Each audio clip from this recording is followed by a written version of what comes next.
Welcome to The Thing About Austen, a podcast about Jane Austen's world. I'm Zan. And I'm Diane. And this episode, we're talking about Harriet's sore throat.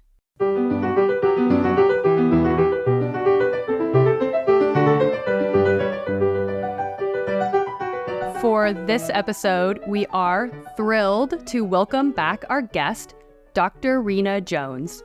Rena is an epidemiologist with master's and doctoral degrees in epidemiology from the State University of New York. She is on the faculty at the Yale School of Public Health, and in her day job is a researcher at the National Cancer Institute. She publishes frequently on the topics of environment and health. Welcome back, Rena.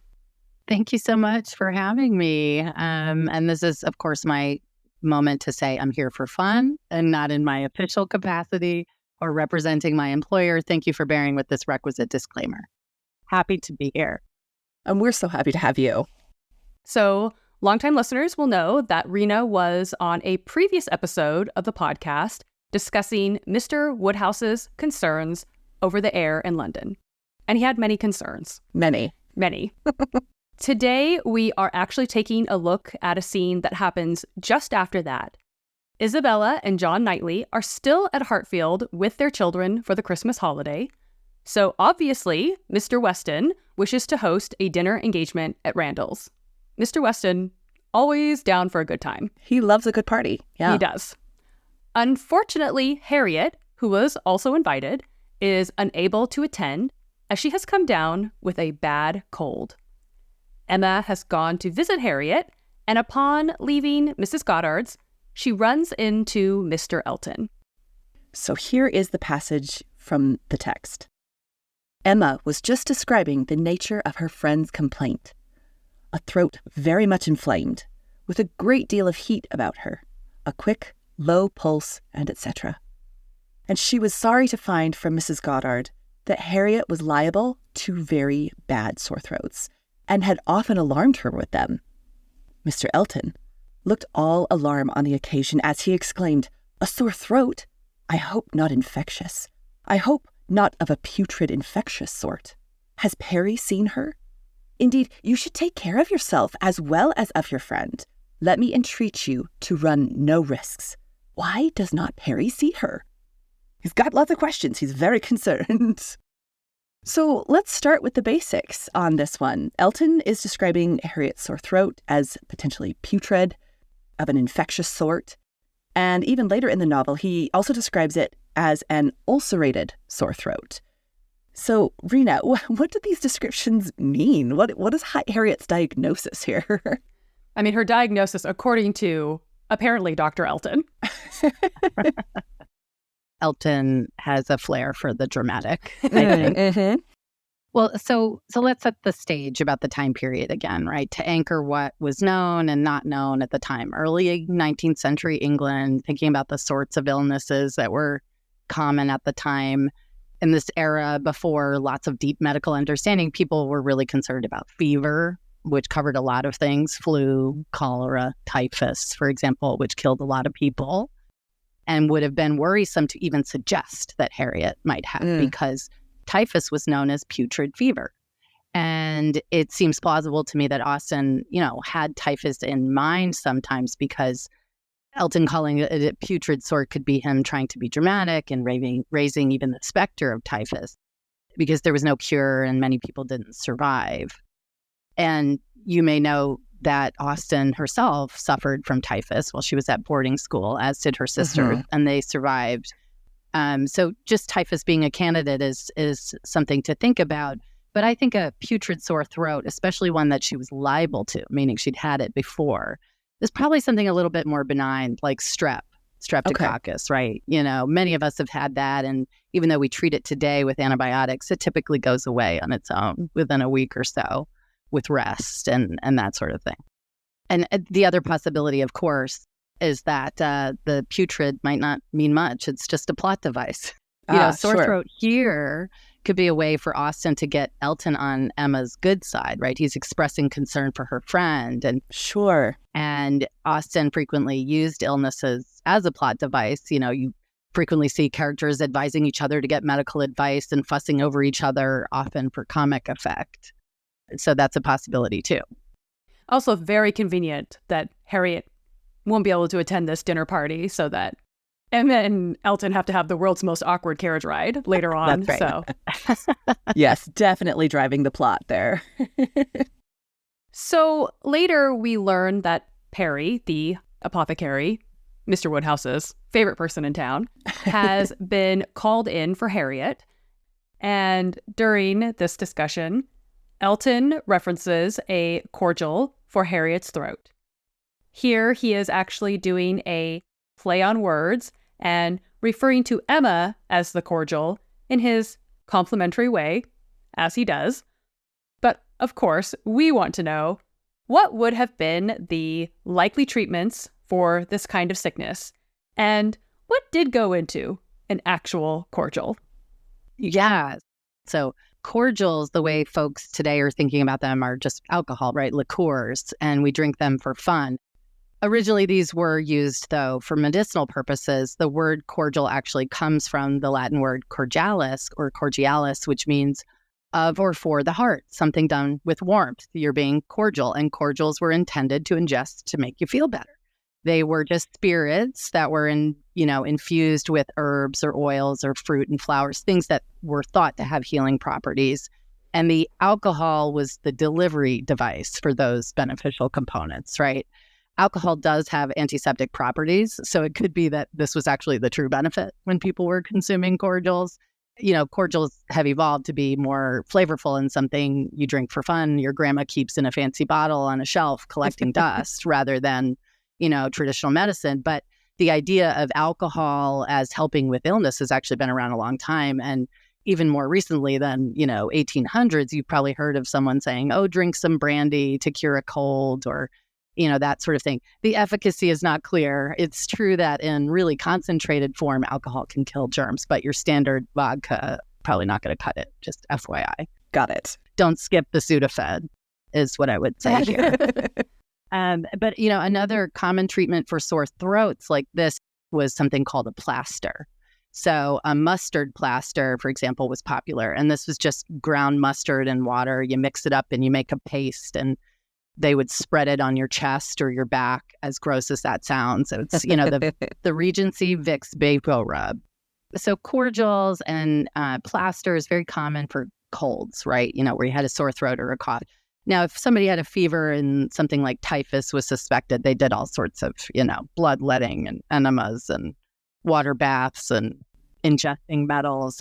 Sounds pleasant. Yeah. I know. It sounds fantastic. We've come a long way. One of the really interesting things about this initial interaction between Emma and Elton, right after she's left Harriet, is that he has this fear of it being infectious, particularly, like that he really emphasizes that word. And he's urging Emma to stay away from Harriet as a kind of caution. So what is the scientific and medical understanding of infection specifically and the spread of sickness at this point in history? And how is that different perhaps from the conversation regarding the London air that we had earlier, where there's that miasma theory? Right. So this is so interesting. As we talked a little bit about last time, the germ theory of disease was not formally recognized until, the 1860s or so. And I would say not widely accepted in Europe until the late 1800s. But there were certainly earlier inklings that Austen and others could have, and I think would have heard of, that we see reflected in the books. So one example is, smallpox vaccinations were happening in Europe by the early 1800s, even though they didn't know exactly how it worked. They just knew it did, right? They didn't know that it was a virus that caused it, but people could recognize this idea of contagion, that people could spread illness between each other, at least within families or people in close quarters. So again, just at least this rudimentary understanding that some types of illness could be passed around. And I think the term infection here is being used to describe that. They just didn't know it was germs, so to speak, bacteria or viruses that were the underlying cause. And so it seems reasonable to me that They could be talking about infection and the idea that hanging around someone who appeared very sick could cause you to get that same illness. Although I think the amount of time people spend in each other's sick rooms in Austen's books sort of implies they don't fully appreciate that. Right? Yes. But certainly in this example, I think, there's some evidence for it. So it's a lot of that proximity thing. Is that like they don't understand germs, but they do understand proximity as an issue. Right. Well, and Emma seems completely just like, what are you even talking about? She has zero concern over this at all. Uh-huh. But like we do get that scene in Sense and Sensibility where the Palmers quickly remove themselves and their newborn baby from Cleveland because there's this fear over Marianne's putrid fever. So would that have been sort of a similar type of situation? I think so, and especially with the context of a newborn baby, right? Child fatality, especially young children, those rates were so high in the past. And again, even without the understanding of exactly what caused it, just having that sort of low-lying sense of contagion, again, proximity, would be enough, I think, for people to have a healthy fear, especially around young children. Yeah. Well, and now with the context that I have about this idea of putrid potentially signifying something like typhus, because putrid is mentioned twice in Sense and Sensibility in relation to Marianne's sickness. So I think again, that kind of escalates it even more when you think about, again, the proximity to a child. Whereas, again, with Elton, he might be doing it to exacerbate, sympathies with Emma. Right. Later, at this Christmas Eve party at the Westons, Elton takes his worries about infection even further. So this is from the book. It seemed all at once as if he were more afraid of its being a bad sore throat on her account than on Harriet's, more anxious that she should escape the infection than that there should be no infection in the complaint.